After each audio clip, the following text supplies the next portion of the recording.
During the interview, the former Prime Minister Indira Gandhi asked India's first astronomer Rakesh Sharma how India looked from the outer space.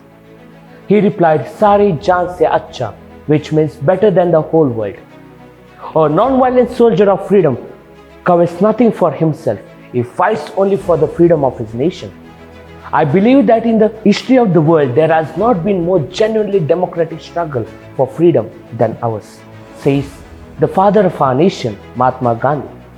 My heartfelt greetings, wishing you a day of joy and togetherness as we celebrate the freedom of our nation.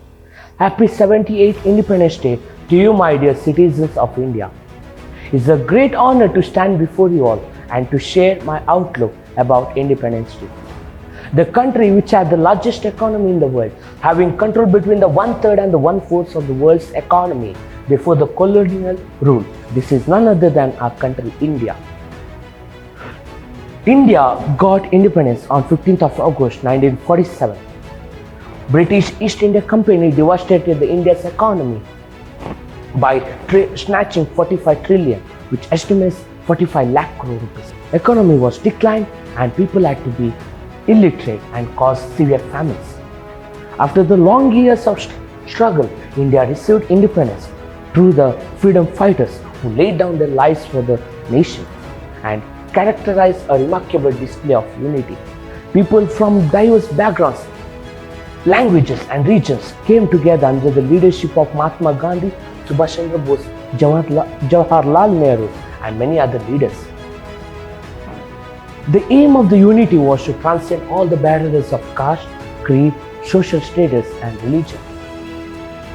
After the independence, India was just like phoenix, arose from the ashes and made its place as a powerful progressive country in the world. India is the second largest country in the world in terms of population.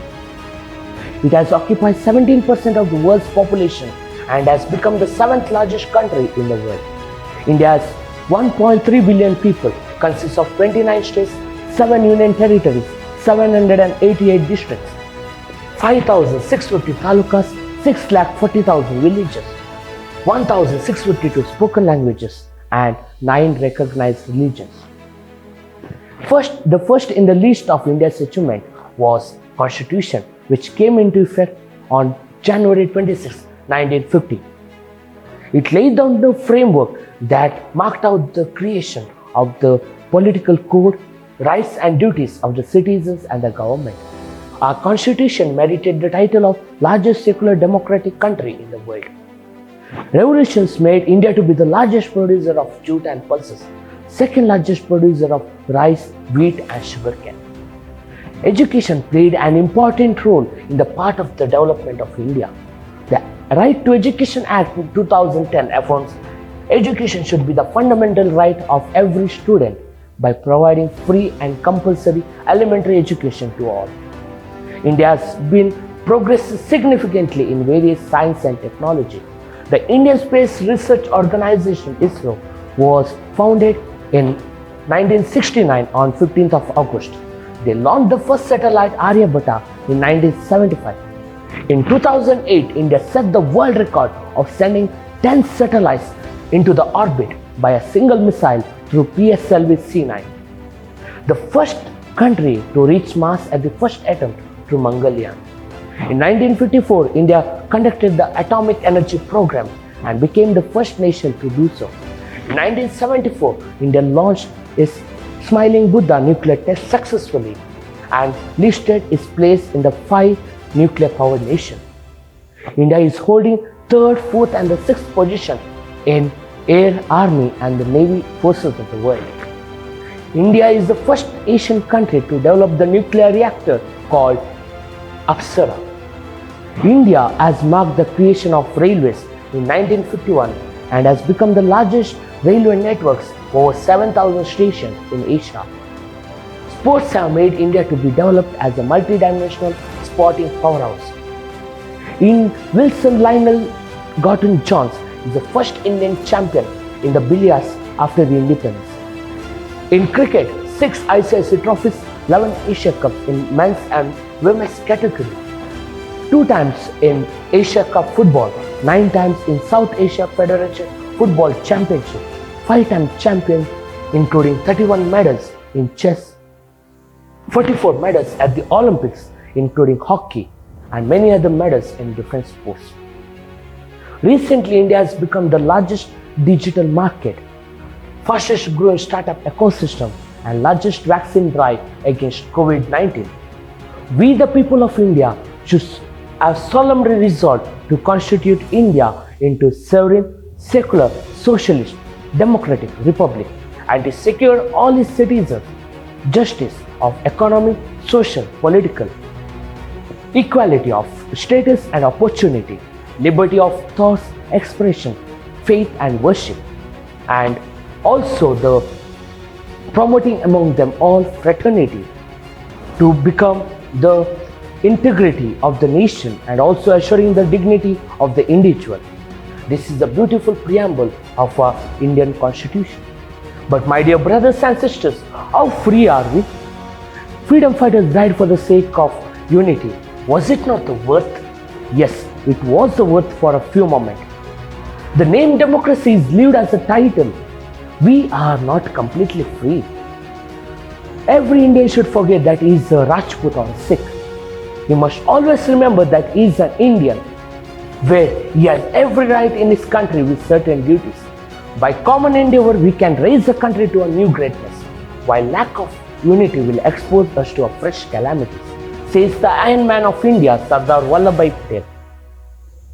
India is facing major problems in poverty, unemployment, inequality, gender discrimination, terrorism, communalism, alcoholism, drug abuse, violence against women, and harming our motherhood to nature. India has lost its richness through the intervention of the nationalist groups who have brought violence against the religions and destroyed the worship places of other religions. Political leaders are the important figures of the nation, but most of the leaders have failed to render their service and have failed to keep up the promise. They have made the life of a common people like hell by implementing unnecessary laws and orders. The rich are becoming richer and poor poorer. What is the solution for all these problems? Sandeep Westlakar, the president of the Foresight Strategic Group, says India should stop preoccupying how to become the world's powerful nation.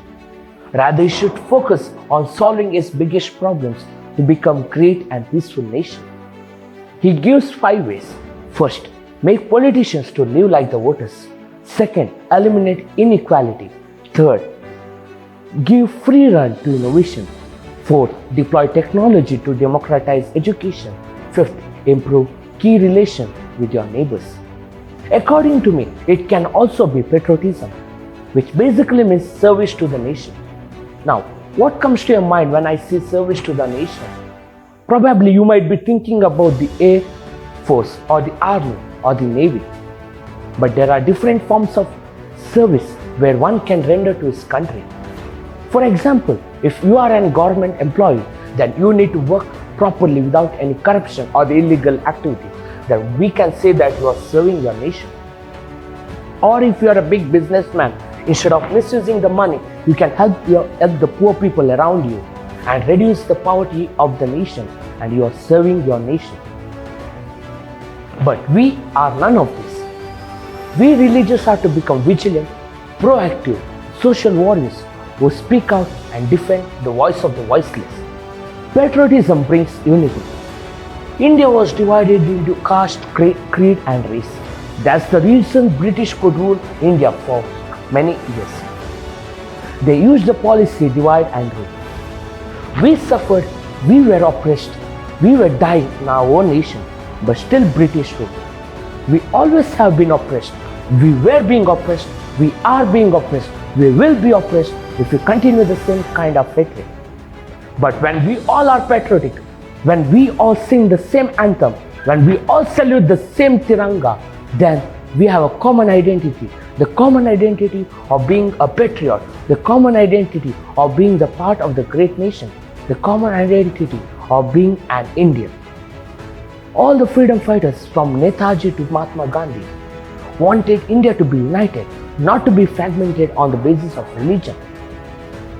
There were religious riots in India, but they have led to the great amount of death and misery, nothing else. So on this auspicious day, we the people of India should have the understanding of oneness without discriminating any caste and religion. India's independence is not just about the past. It is a time to reflect on present and visualize the future. We should always show the homage to those leaders who have died for the cause of freedom.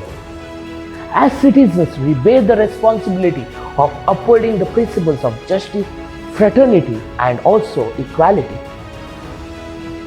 Our diversity is our strength, and by embracing it, we can face any obstacle that comes on our way. So let us all work together to build a society where every individual has the opportunity to try, regardless of their background. I like to conclude with the historic words of John F. Kennedy. Ask not what your country can do for you. Ask what you can do for your country. Jai Hind, Jai Bharat.